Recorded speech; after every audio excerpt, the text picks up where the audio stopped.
Coach Schuman here with Jesse Krieger for the Success for Life podcast. Really cool episode we have today. We're going to discuss writing your first book, maybe your second book, and you didn't have a lot of success. Well, we have today on Jesse, who's going to talk about not just how to launch your book, but how to make money before that book actually launches, how to use it as a business development tool, how to get your books published, how to make sure you develop a hook for your book that's really gonna wow people and get them excited about it. And we're gonna go through this whole process. So if you've ever thought about writing a book and thought, hey, I have this thing I want to express, and you want to know how to express it today, that's what we're going to cover. So Jesse, welcome to the podcast. Thanks so much, Coach. Pleasure to be here. And it was quite an introduction. Depends how long the show is, but we can definitely cover all of that. Well, what caught my eye was that the ability to be able to launch your book and be able to hit the ground running, which I think a lot of people who want to write a book have something that they want to say that they think might be profound, that people might want to read, but also they don't want to spend endless amount of time writing a book, and then at the end of the day, they really just have this book that sits there and doesn't go anywhere, hasn't made them maybe money or whatever their objective is, but they're not able to get that objective across. And some people, it might be to almost use it as a calling card for the business. Others, it might be to make money from selling that book. And I think that's a critical thing to help people kind of get through that. So if I decided, and you see my background, obviously, sports and figuring out how to succeed is a big thing, and specifically football, since I'm a coach and stuff. I wanted to write a book, let's say, on football, and I come to you, and by the way, I didn't say this in the intro, but he's written successful books himself, and has his own publishing company that specifically does this. So I come to you with this idea, and let's say how to get it most from your athletes in football, and how to be able to do that, right? Or how to become a great on the field leader in football. What would the process look like for me? I come to you. Yeah, I mean, well, here we are. We could actually go through this process. It might be instructive for everybody listening. Like, when I see your branding and your background, the term that comes to mind is like sports success or success in sports, just based on what you shared with me. But you're a coach, you've got, a success theme on the show, and that seems to be a common thread through what you're doing. So if it was a book for people in sports or that want to achieve success and different results in different aspects of sports, it doesn't have to be just for athletes. It could be as well for coaches and other stakeholders in sports. So we don't have to decide exactly those things right now, but I would start with, like, what's that hook? And is it sports success in sports? And then maybe as a tagline, which sort of doubles as the subtitle, it really explains what they're going to learn in that book. So is it like strategies to fill in the blank? Is it how to avoid certain kind of problems? Is it a multi-step formula, like 3 steps to getting drafted, before your certain age or something like that? The title and the subtitle, we don't have to start there, but it is helpful to just think of how it could be positioned, because it's similar to like an episode title or to an article in a magazine, that headline and then the sub-headline. That's how we think of, in the book world, the title and the subtitle combination. And then however the author, in this case yourself, is positioned. So, Coach Schuman, and then underneath, maybe it's host and creator of the podcast, or maybe it's coach of a football team, or whatever that positioning is. But those are the main elements on the cover. And that really can start the process. But in terms of like the content itself, I would ask, like, think through the process you take people through to accomplish the results that they ultimately come to you to get, right? And if you can break that down into discrete steps, that starts to become your outline. So you just pick, like, where in that customer journey or that athlete's journey do we start the book? Is it high school? Is it pre-high school? Is it, the first time that they make junior varsity, first time they make varsity? Wherever the book starts, okay, that's the starting point. But then what are the discrete steps that help them achieve either getting a big contract, you would know better than I, what the outcomes are that people want in the sports industry, right? So how important is and this could be in business and anything that you're putting together from a book standpoint. How important is it for it to be niche specific, industry specific, or do you want to be more wide scope, right? So when you see books written by, I don't know, Tony Robbins, or you see a guy like Gary V, right? He's got kind of a specific topic, but it has a wide audience that he can reach with it. What are some of the most important principles of that? My advice, the two people you referenced, like Tony and Gary, they're at the top of the game and people know them and like them for their own reasons, but they do teach and talk about a wide variety of topics. But I think that's something you kind of have to earn, to be omnipresent and have advice on a wide variety of topics. For most authors and for most business owners that want to do a book, I would definitely recommend being focused on, I would recommend trying to write the best book for a category that you get to sort of define. Is it the best book for college athletes that want to go pro? You could get more specific. Is it the best book for college football players that want to go pro? And wherever you land on like the sweet spot of who this book is really for, like if this person read it, it's going to blow their mind and it's going to help them so much.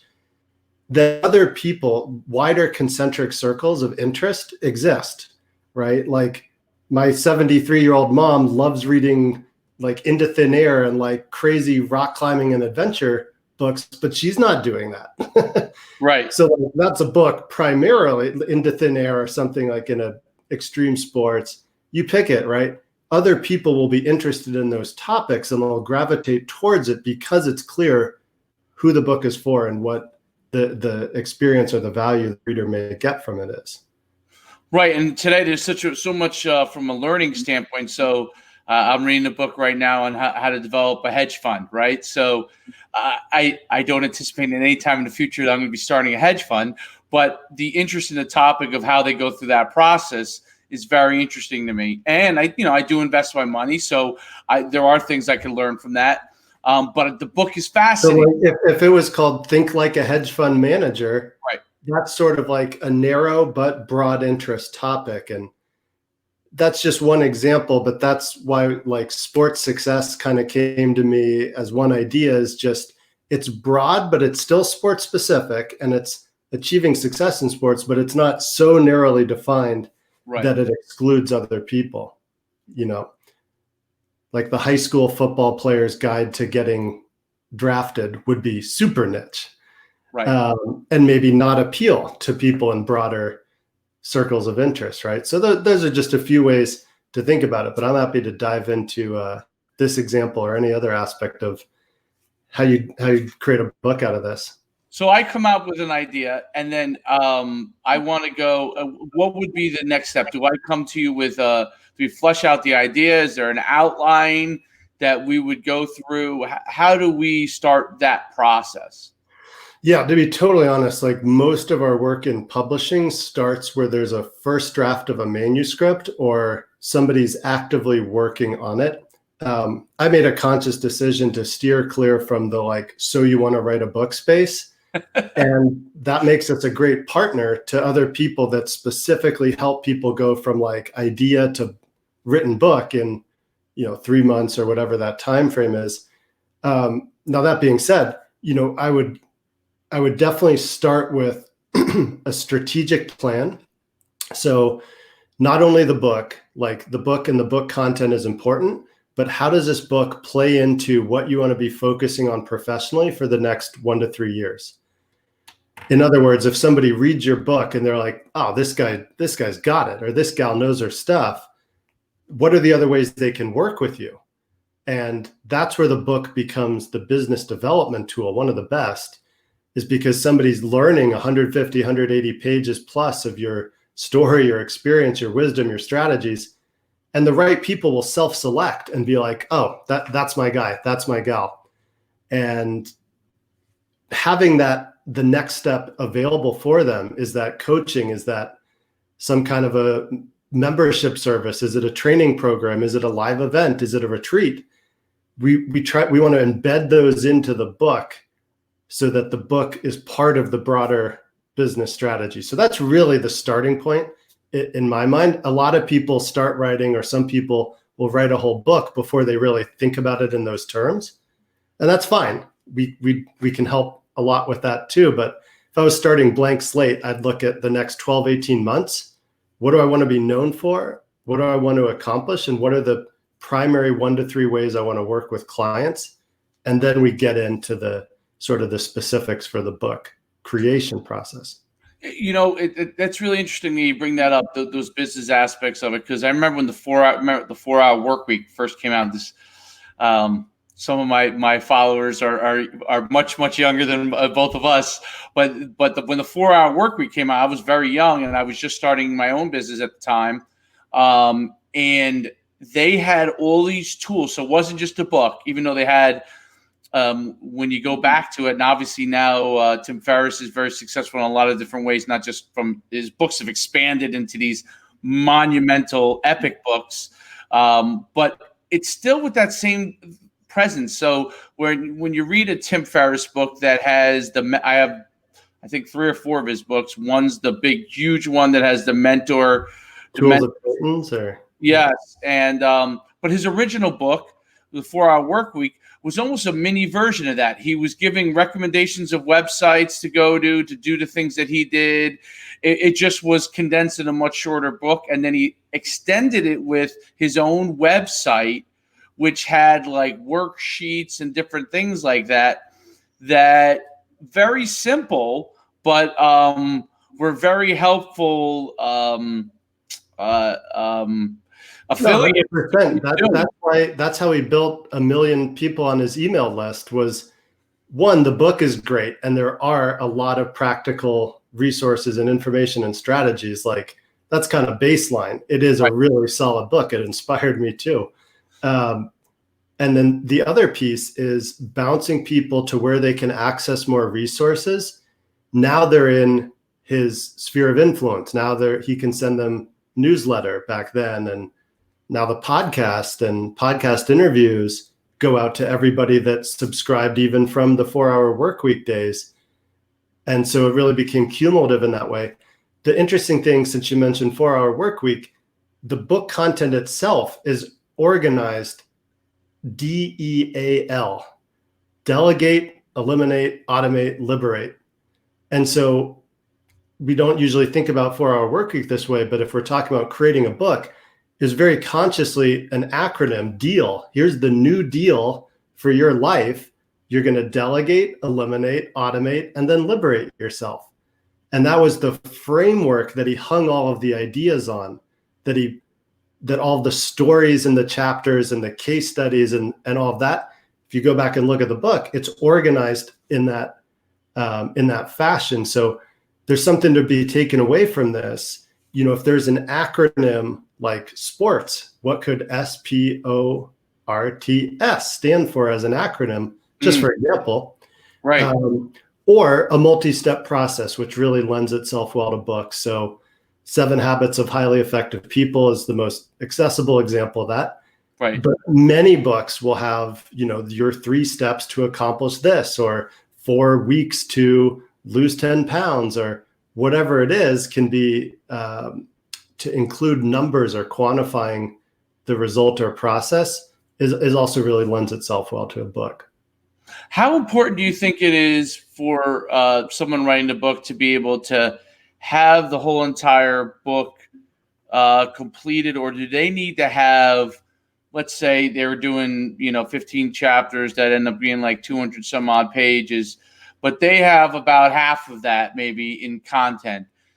Do they come to you and say, "Hey, listen, how do we flush this out? Here's my idea, but I can't really extend it the way that needs to be extended for a book that people want to sit and read." 100%. That actually is, yeah, we do meet many people in that place. Where I would go with that is like, based on what's there, there's always more to say. Like I wrote in the end of my book, this could easily be 500-page book, but it's 180 pages because I carved out everything you don't need to know and that felt like fluff to just give you the real deal. And so, to add content, I think of it in just a couple ways. Is like, where can you add more story? Because if you go back and look through almost any nonfiction book, especially popular business or sports nonfiction books, almost every chapter is going to open with a story. And not just a story, they're going to drop you into the peak of the action. So if it was a sports book, maybe it's like, the first line of the chapter could be, hut, hut, I looked around, I saw a wall of people getting ready to dive tackle me and want to break my bones. And they're narrating the action, and then boom, they just scored the winning goal or whatever, right? Right. But you would see this kind of storytelling where they really take you into the details of the action and then expand out the scope to be like, here's why this is relevant to what we're talking about in this chapter of the book. And so that's a mechanism that I would share. If somebody's partway through a manuscript or they're like, what else do I say? I don't know what else to say. One, introduce story, and specifically stories either from your life or from people you've helped, or less important is like popular stories of people that we all know, but you don't know personally. Like if I'm writing about Michael Jordan, that's less impactful because I don't know him personally than if I worked directly with somebody and I can share that experience just the same as my own personal experience. So drawing on stories from firsthand, secondhand, and preferably not too many beyond that.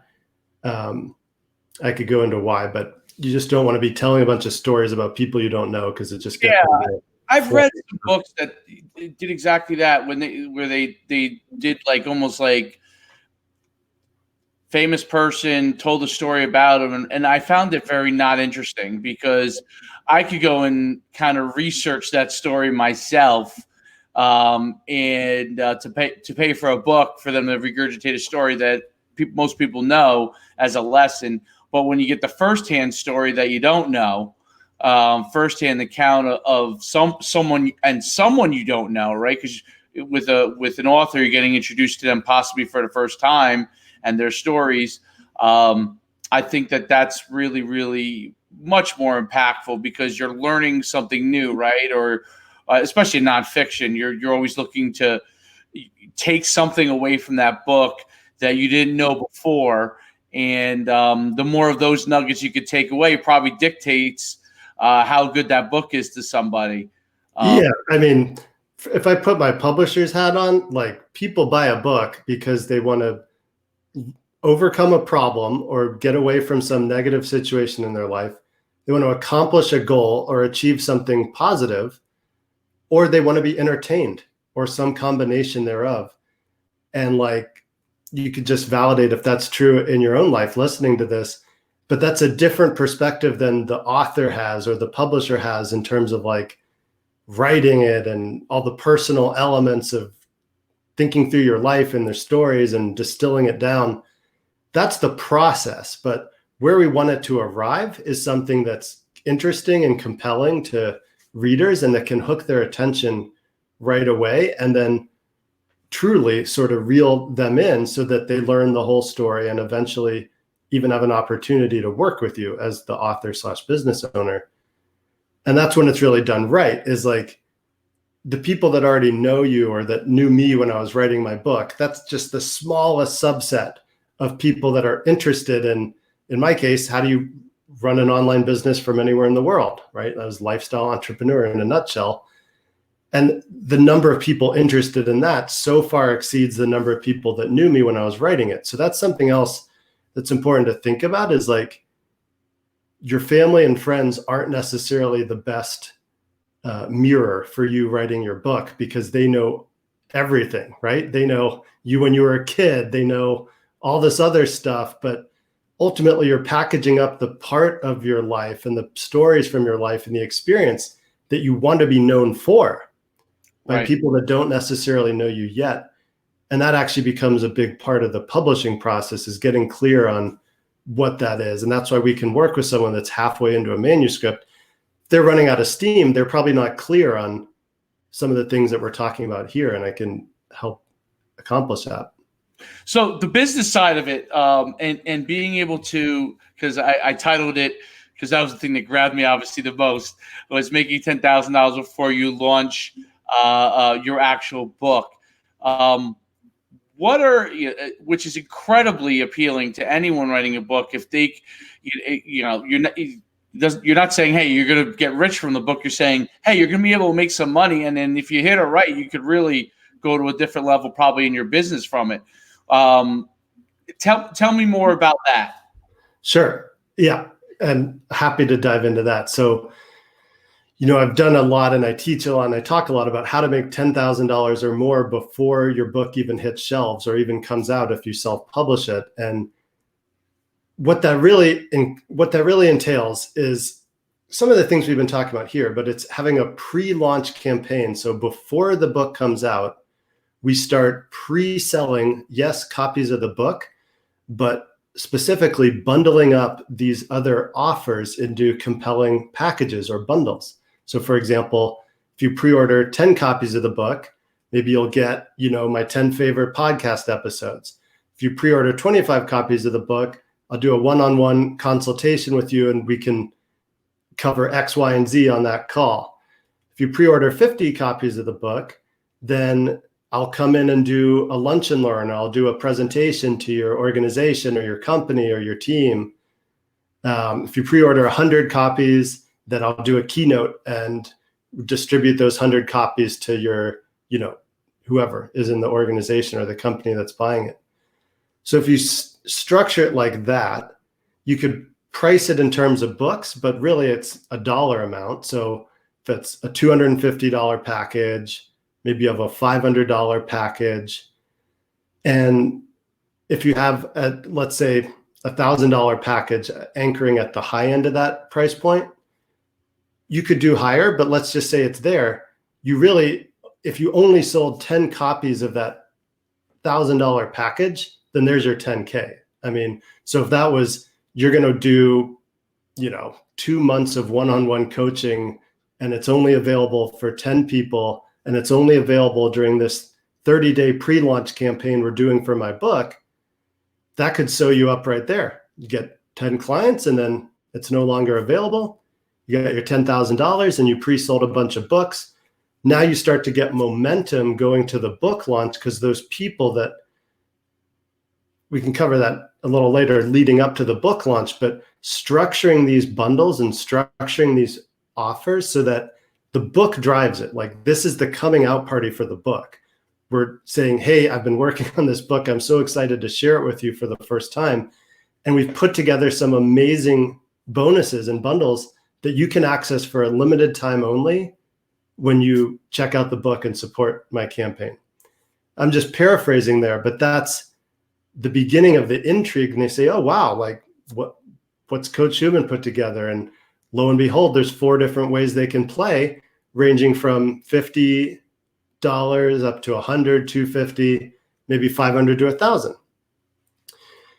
And so once you have, and you need 3 or 4 bundles tops. Like, you don't want to overcomplicate this and have 8 options. Are those like GoFundMe bundles? Or are they, something that you set up like on your website, or how would people go about, comprising those? Sure. I mean, we have a whole team at publishizer.com that works with authors, aspiring authors, to create these exact campaigns and run them on the platform.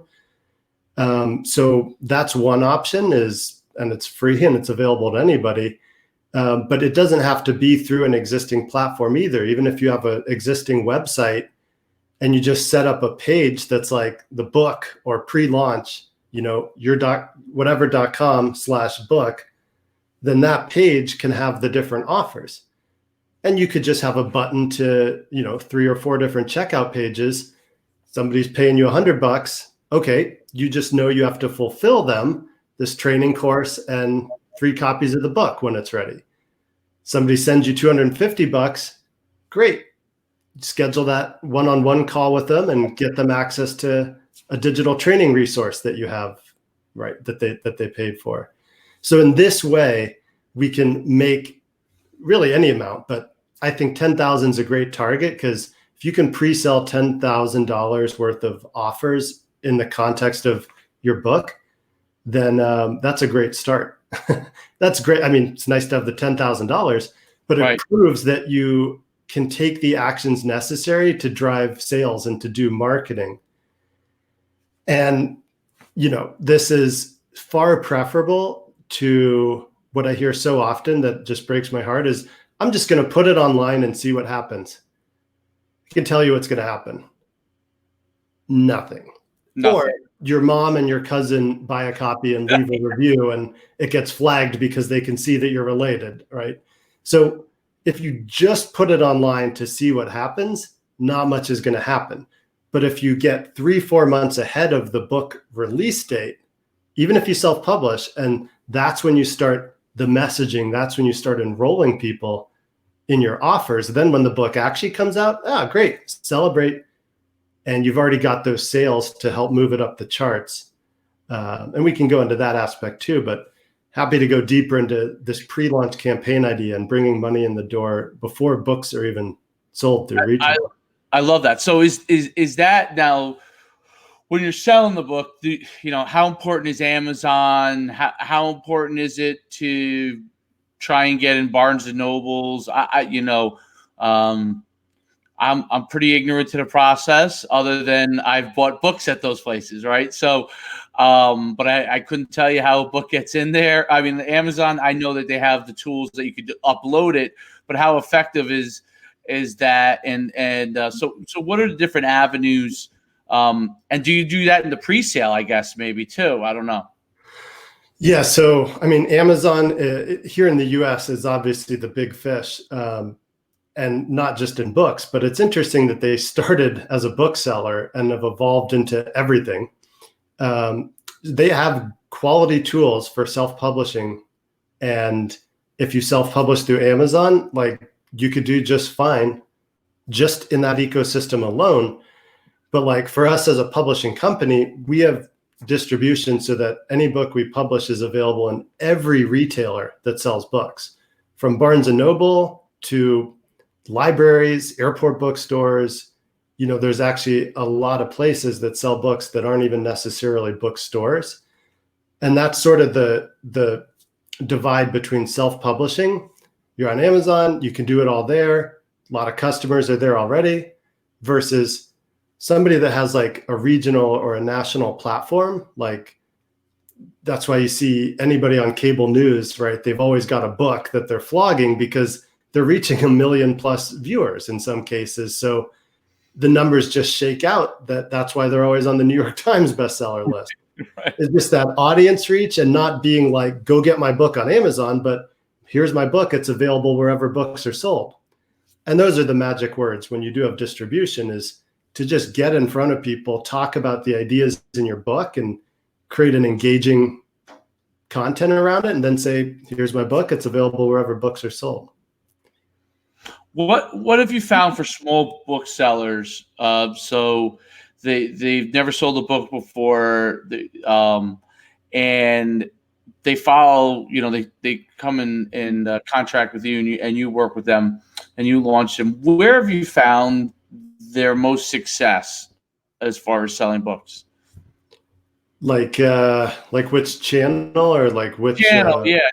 Channel of how they getting their books out there. Yeah, I mean, even though we do have distribution through all outlets, Amazon is still a big chunk of our overall sales, maybe 35, 40%.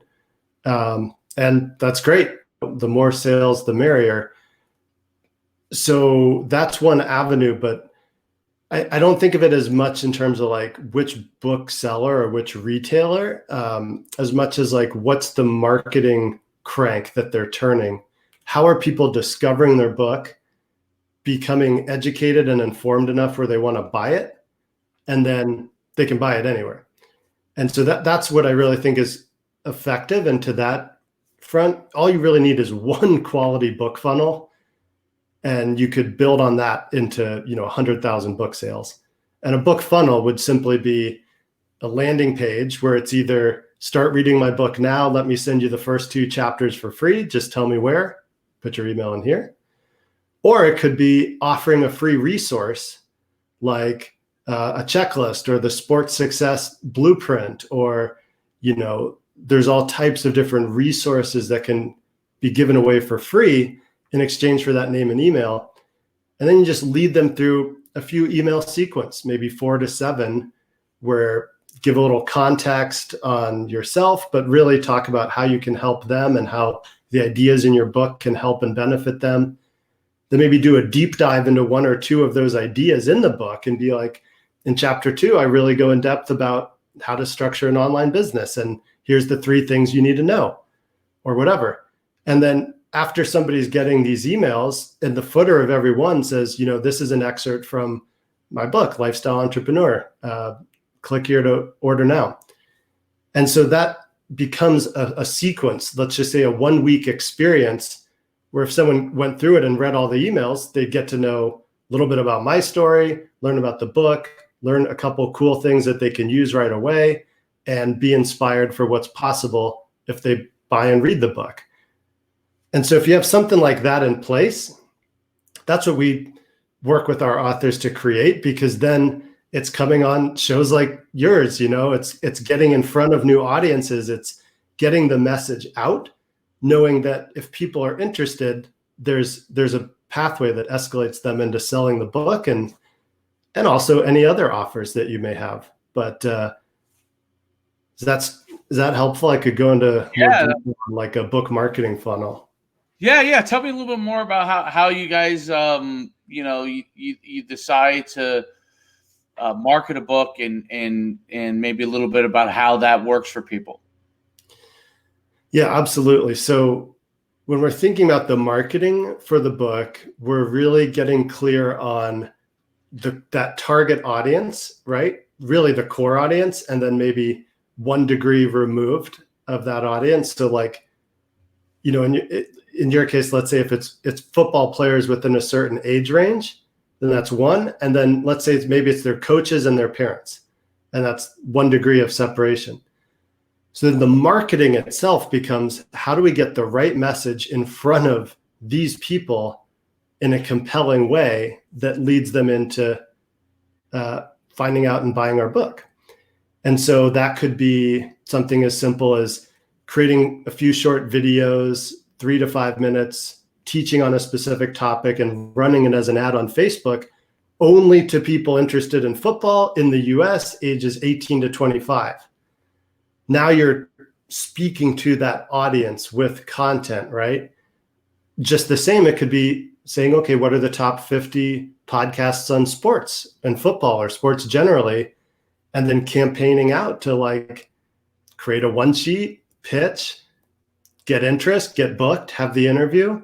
And now you're communicating to your audience. But another option is like organizations and partnerships, which I'm a big fan of. So like in sports, there's got to be 100 organizations just for football alone, just in the US, right? Like there's going to be a coaches association, there's going to be different leagues, there's going to be support structure for specific positions and so forth.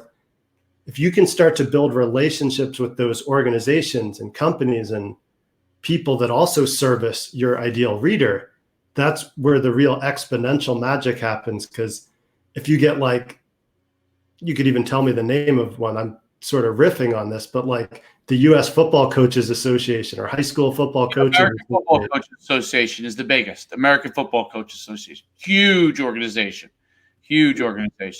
So like if we did a campaign to get you in with the decision makers there, what we'd want to do with the book is say, look, here's this book, here's a little bit about me. But what I'd love to do is like create a training or do something for your audience of coaches that's really going to help them. And one way we could do that, or one part, is like if you guys, order 250 copies of the book and give them to your top coaches, I'll do an exclusive training or a Q&A, or it doesn't even have to be you. I'll bring in some famous sports player to interact with them, right? And you just sort of put together these ways that you touch and add value to the target audience.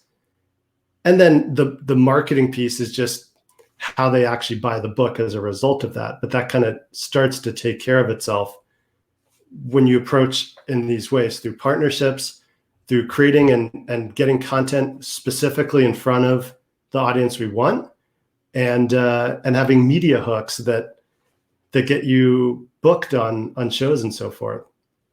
So those are sort of the things we start to craft, really specific to each book and author, because I don't think there's a cookie cutter approach, but there's a similar strategy that we can apply across different books.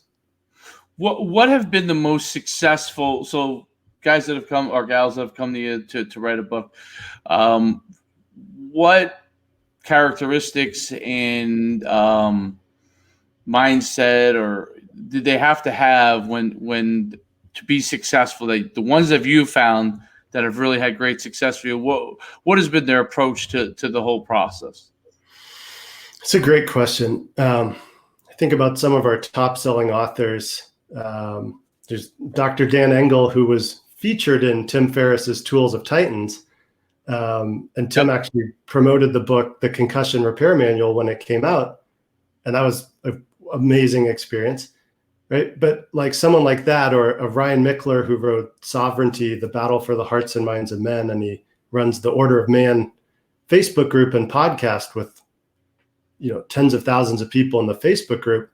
These people are selling books consistently month after month because they have the relationships and the audience that's following what they're doing, like in the broader sense. So the book is one part of their overall mission. And I think, to answer your question very directly, like they have a really strong why, and they have personal experience that drives that why, in terms of why they want to go through all the time and energy to write a book and publish and then talk about it for a year or more, is because they really want to help certain people. Like with those examples, Concussion Repair Manual, that's probably the leading book now for anyone that's gotten a concussion or TBI. And Dr. Dan works with a lot of football coaches and other people. So that's very relevant, right, to like our conversation. Yeah. I'd be happy to give you a copy or give copies to your audience if that would be of value. It'd be my pleasure. But like, so he has a very strong why. He cracked his head open when he was young. It caused all sorts of difficulties.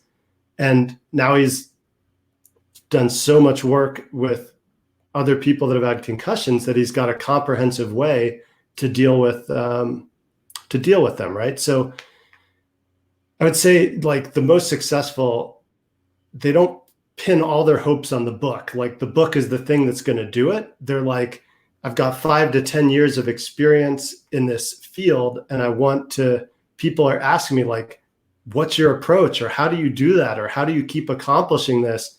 Those are the clues that it's time to do a book, when people are asking about your results or asking for your expertise, and you end up giving similar answers over and over again.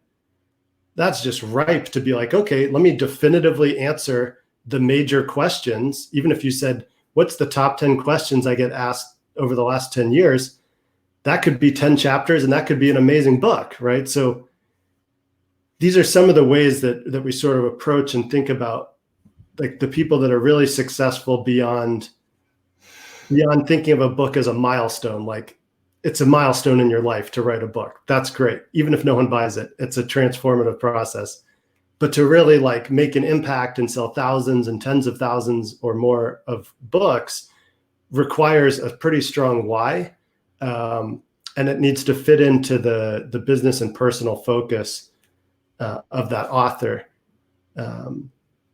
for it to really work. Otherwise, there's always something else that we could be doing with our time that's easier than writing and publishing and promoting a book, which I'll be the first to say is a process. It's not just an overnight thing.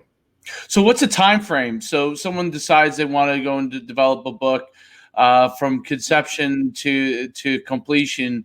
And obviously everything's not typical. I know I've read about some of these great fiction books that have taken people 10 years. But most people who want to write a book don't have 10 years to write a book, right? So they haven't written a book every 5 years that have been a bestseller, and they can take that time. What is, from beginning to completion? Do you maybe there's a recommendation that you have? Someone starting their first book. How do you recommend them spend their time frame, and even the length of the book to capture the best audience? Yeah, another great question. I would say your target is 40 to 50,000 words.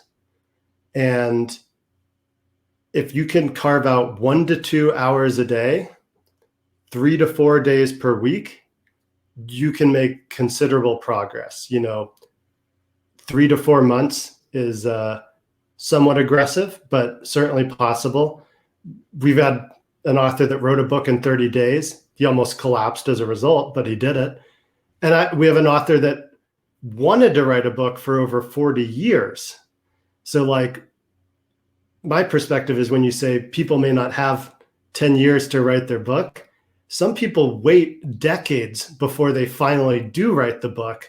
And it's been sitting in there the whole time, right? So it can be kind of a mind, I don't want to drop an F-bomb on your show, but it can really turn your head around sometimes thinking about this, because there is no exact right time. But if you're consistent, 1 to 2 hours a day, 3 to 4 days a week, you'll get into momentum. And that's really important, because after that first week, okay, you've done 3 or 4 writing sessions, you already kind of know where you're going. This is where you got to, this is sort of the next story, or this is the next topic you want to cover. And actually your subconscious starts to work. Once you're really on board with the process and you're like, I'm writing this book, and you go beyond should I write it, or dabbling a little. But once you're in, it's amazing what happens, because it's sort of like when you hear a new word and then you see it everywhere, or you just buy a red car and now there's red cars everywhere. You start to tune into this process on another level that's kind of magical. What I mean by that is, when I was writing and when other people are writing, I'll be like, look, just before you go to bed at night, think about what you want to write about generally the next day. Just think about it. You don't have to start writing in your head. Fall asleep, you wake up, get out of bed, and start writing. And you get into this process where then you write, and then you stop writing, and you're like, ooh, I knew what I wanted to say next. But you sort of put a bracket on it so you don't empty the well. Ernest Hemingway had some of the best writing advice I've ever heard. He said, I would always write until I knew what was going to happen next, and then I'd stop so I could be sure to go on the next day. So it's you get into this process where you're writing, and even if it's a page or two a day when you sit down, or even if it's a few paragraphs, you work the process, right? And really just sort of divorce yourself from, this is ultimately going to be a book and it's going to do all these things. But first you have to create it. And that really gets into the flow. And I think that's something manageable for anybody listening. If you really want to do this, then you can carve out an hour or two a day, a few times a week, to commit to it. And you'll start to see what comes out. And then you're in the process. And there's a lot of support for people in the process. Myself and our company being one of them. Very, very interesting stuff. It's fascinating, the process in writing a book and how to go about it. And most people don't understand it. Tell everybody a little bit about, what you specifically offer service wise, and how you can specifically help them get that, and also some places that they can find you as well. Obviously we have the background there, but besides the background, where can they find you? and exactly what you guys go and do. Sure. Well, first, thanks so much for having me. And if you've listened this far, I hope you've been getting value out of this conversation. With our publishing work at Lifestyle Entrepreneurs Press, we just have a done for you publishing service that starts from a rough draft of a manuscript or being pretty clear on what you're doing with your book. And we take it all the way through editing, design, layout, marketing, business strategy, distribution, sales, the whole bit. And we become author's partner for their book. And separately, I'm the publishing director for Publishizer.com. When we started talking about these pre-launch campaigns, we have a whole platform where you can crowdfund your book publishing deal. So you can sort of, before even writing or as you're getting into the writing, do a campaign and enlist support and bring some money in the door. And that creates an amazing accountability to actually write the book. If you've pre-sold copies, you kind of have to write it to deliver those copies, right? So that creates an accountability structure. And that's Publishizer.com. And if we link we can link a resource. I have a free 4-part video training called 10K Before Launch. And you can really get my detailed training on how to craft a pre-launch campaign for your book. And that's on Publishizer.com? Yeah, there's Publishizer.com, and then there's my.10kbeforelaunch.com. And we can link that up to that. That'll take you right to a landing page, and then you'll get emails with videos and all that training for free straight to your inbox. Very cool. Okay, so I want to make sure I get this up on the screen here for people. Publishizer, how do I spell that? Publish, Izer. So Publishizer. There we go. So we can get that right, so people can see that. And then it's my.10k, right? Yeah. My.10kbeforelaunch.com is the training course. BOT spelled out. 10kbeforelaunch.com.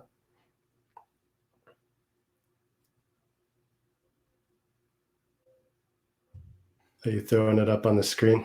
Yeah, let's see if I can throw it up on the screen here for you. Nice. Is that right? Yeah, just put a dot after my. So it's my.10kbeforelaunch.com. There we go. Boom.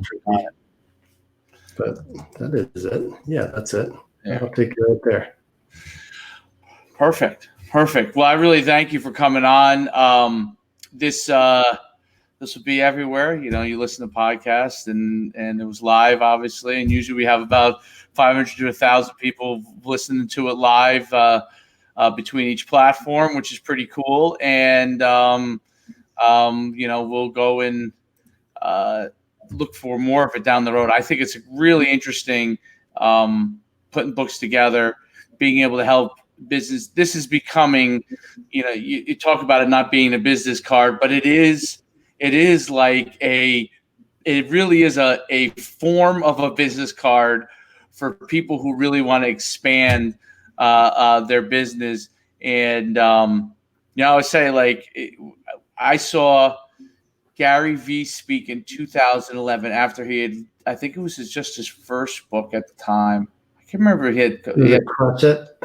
Yeah, Crush It. And I saw him speak. I was part of an entrepreneurial organization called EO in New York City. And he spoke, and he was dropping F-bombs left and right. And I remember thinking, this guy curses a whole lot, but there were some interesting things in there. And this is way before he became Gary Vee, okay? Way before. But I remember thinking, I think this guy is going to be really going to become pretty famous guy, because you could see that his delivery and how he orchestrated his presentation with his book and his image. And you could see that was all woven into one. And whether you agreed with what he was saying or not really didn't even matter, because the image was stuck in your mind. It's stuck in my mind back then. And the truth is, I can't remember one other speaker from that whole conference. I actually remember him. And I always say, like, there's so many things I disagreed with, but you know what? There were so many people that spoke that didn't even have an impact on me. There you go. Right. And so I didn't have the chance to disagree or agree with them because they didn't have an impact. It's like, first you have to care, or first you need attention before you can do anything. And Gary's just amazing at showing up and like being so authentically him that people pay attention when he talks about almost any topic. By the way, he's got a great track record too. So right, absolutely. That helps. But if this was way back then and you got the same impression, now more people just know about it. But I would argue he probably hasn't changed much, if anything, from 10 years ago. No, it was pretty much, it's the same. It's on a bigger scale, but if you're doing, not EO's a huge organization, but if you're doing the EO tour at first, you're on the rise up. You're not there yet, and I always think about that. There were some other guys that were there, and I could barely remember who they were.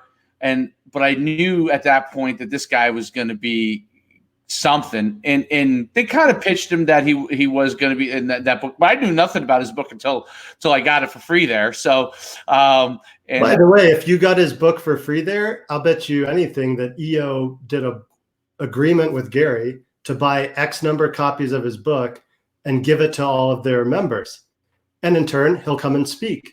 And in turn, those book sales helped him hit New York Times bestsellers. Absolutely. That's the game we were describing here. Like, that's a real life example of it. Well, I remember we used to, and I haven't been in EO since 2013, but I was on the committee when we had the Super Bowl in New York City, and we brought in all these, especially since I was a sports related, so I was on that committee for them. We did all kinds of purchasing of books of our speakers that were coming in, and we had different variety of speakers. But that was the first time, I had saw that done, and they said, well, okay, in lieu of paying this speaker, how could we do it without paying him? Can we get a discount on our books? How many people do we expect? We expect 200 people. Okay, let's purchase 200 books. And in the end, it saves us $10,000-$20,000, right, for our budget. And this guy sells books. He comes on in, or gal sells books, and now he's also presenting, or she's presenting, and now they have video of that, right, that they go and leverage. So, and how many people that saw him speak wanted to hire him? Like, right. So that's where the real money is, but. All the things you described, I'm so glad you did, because that's the game that we play with our bigger authors is what organizations, what bulk buy opportunities are there so we can hit the numbers to get the bestseller list, and that's how we make the math add up, is doing deals like that. And that's why authors are happy to do them and forego their, speaking fee that they might otherwise get. Because everybody getting a copy of their book while they're speaking, and then it's their game to lose, right? You may have forgot the other people, but you remembered Gary, and look, now he's on top of the game, doing the same thing, just bigger numbers, right? Right, same thing as 10 years ago, just bigger numbers, bigger stage, and that was the right stage for him to be in at the time, right? If you're hitting you're hitting every EO group around the country. And then YPO, which was all the next level entrepreneurs, which have a certain amount of revenue in their business, they're all buying those books, and now you're a bestseller before you even step out there to the public. That's right. You're a bestseller. Yeah, when the book comes out, the release date, that's the final stage of what is probably months, if not a year, of planning and execution. And that's why books come out and fly to the top of the charts. It's because we're accumulating all of those orders, and then they all drop on the launch week.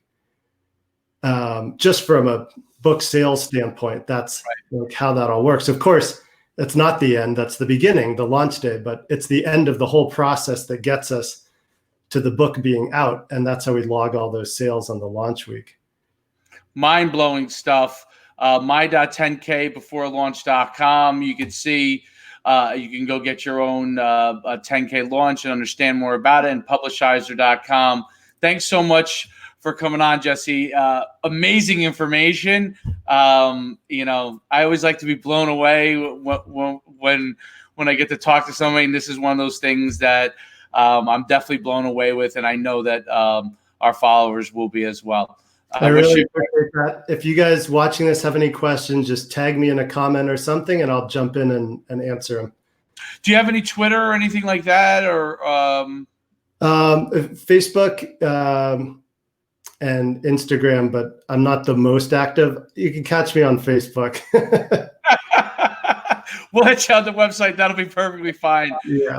And, best luck and stay safe during these wild times. And hopefully business starts to roar back so everybody can get themselves to a better spot. Thanks again for coming on. Thank you all.